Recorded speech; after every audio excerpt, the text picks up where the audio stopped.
नमस्कार साथियों। आज का वीडियो है अपना विटामिन पर।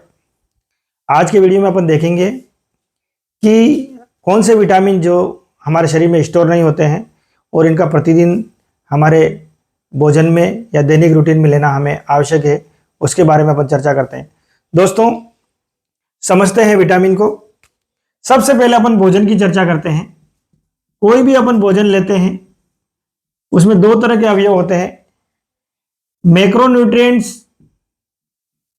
And micronutrients. मैक्रोन्यूट्रिएंट्स होते हैं कार्बोहाइड्रेट, प्रोटीन और फैट। कार्बोहाइड्रेट को आगे बॉडी में ग्लूकोज के रूप में प्राप्त किया जाता है, प्रोटीन को अमीनो अम्ल के रूप में प्राप्त किया जाता है और इसको फैटी एसिड तथा ग्लिसरॉल के रूप में चेंज किया जाता है आगे शरीर में। माइक्रोन्यूट्रिएंट्स के रूप में होते हैं विटामिन्स और मिनरल्स। दोस्तों, हमारे भोजन में माइक्रोन्यूट्रिएंट्स का बहुत बड़ा रोल इसलिए होता है क्योंकि अगर माइक्रोन्यूट्रिएंट्स हमारे भोजन में नहीं है तो हमारे शरीर में जो वृद्धि होती है यानी डेवलपमेंट होता है, हमारे शरीर में जीवन पर्यंत नई कोशिकाएं बनती हैं, पुरानी कोशिकाएं टूटती हैं या पुरानी कोशिकाएं नष्ट होती हैं और नई कोशिकाएं बनती रहती हैं। इस पूरी मैकेनिज्म को यानी कि पूरे प्रोटीन सिंथेसिस प्रोसेस यानी कि बायोकेमिकल मैकेनिज्म को चलाने के लिए इन माइक्रोन्यूट्रिएंट्स का बहुत बड़ा रोल होता है। माइक्रोन्यूट्रिएंट्स में अपन ये तो जमीन से प्राप्त होने वाले मिनरल हो गए और ये है विटामिन्स। विटामिन्स भी दो तरह के होते हैं, वाटर सोल्यूबल और fat soluble vitamin. Water soluble vitamin अर्थात जो जल में घुलनशील विटामिन है और फैट सोल्यूबल विटामिन अर्थात जो फैट के अंदर घुलनशील है।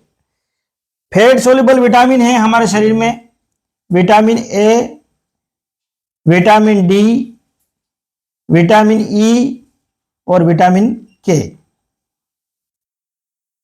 वाटर सोल्यूबल विटामिन होते हैं विटामिन बी और विटामिन सी।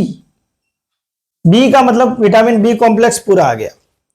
तो दोस्तों, जो वाटर सोल्यूबल विटामिन है, इन विटामिन का हमारे शरीर में दैनिक रूटीन में डेली लेना आवश्यक है। क्यों आवश्यक है? क्योंकि यह हमारे शरीर से पेशाब के रूप में उत्सर्जित हो जाते हैं, तो इनकी कमी हमारे शरीर में अक्सर बनी रहती है।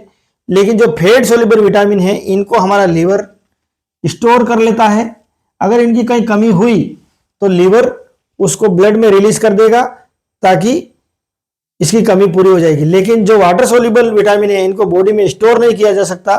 विटामिन बी और सी, विटामिन सी जो होता है वो हमारी इम्यूनिटी के लिए होता है और कोशिका विभाजन में भी इसका बहुत बड़ा रोल होता है। फिर विटामिन बी कॉम्प्लेक्स की बात करें अपन तो इसमें भी सबसे महत्वपूर्ण होता है विटामिन बी12। अगर विटामिन बी12 की कमी है तो कोशिकाओं का क्या होगा? जो हमारी रक्त कणिकाएं होती हैं उसमें मेगालोब्लास्टिक एनीमिया हो जाता है। मेगालोब्लास्टिक एनीमिया का मतलब होता है रक्त कोशिका की साइज सामान्य से ज्यादा हो जाती है और ऐसी कोशिका को बहुत जल्दी स्प्लीन में नष्ट कर दिया जाता है। इसलिए अगर विटामिन बी12 की कमी है तो उस व्यक्ति को एनीमिया भी हो जाएगा। इसलिए हमारे दैनिक रूटीन में बहुत सारे लोग क्या करते हैं, एक जैसा भोजन करते हैं, जो शाकाहार का सेवन नहीं करते हैं या हरी सब्जियों का सेवन नहीं करते हैं, केवल इस तरह का कार्बोहाइड्रेट, प्रोटीन और फैटी डाइट लेते रहते हैं, उनके शरीर में अक्सर विटामिन बी और विटामिन सी की कमी पाई जाती है। इसलिए दोस्तों, हमारे दैनिक रूटीन में भी हमें हमारे जो आवश्यक मिनरल्स हैं और विटामिन्स उनको भी पर्याप्त मात्रा में लेना होता है, क्योंकि हमारे विटामिन बी12 की भी हमारे शरीर में प्रतिदिन 2.4 mcg माइक्रोग्राम की मात्रा में रिक्वायरमेंट प्रतिदिन होती है। अगर प्रेग्नेंट लेडी है तो 2.6 के आसपास उस महिला को प्रतिदिन विटामिन बी12 की रिक्वायरमेंट होती है।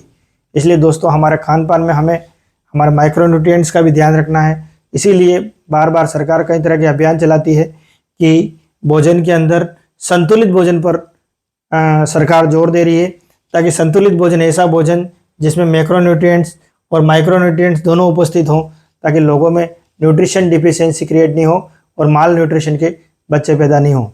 जय हिंद, जय भारत।